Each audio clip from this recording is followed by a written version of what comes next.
তালেবানের রাষ্ট্র বাংলাদেশকে বানাতে দেবে না।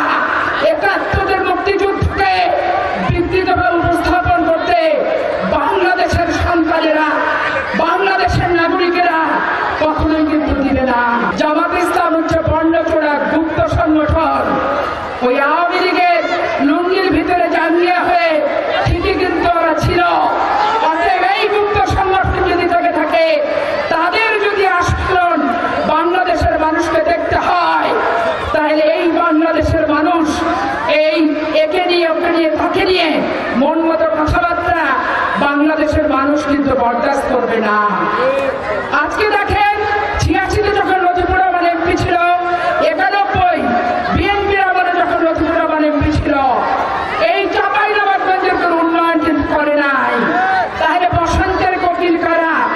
বসন্তের কোকিল জামাত ইসলাম। শুধু চাঁপাইনবাবগঞ্জ না, গোটা বাংলাদেশে একটা মসজিদ। কি বুঝলেন ভাই? অনলি যেটাই চাই।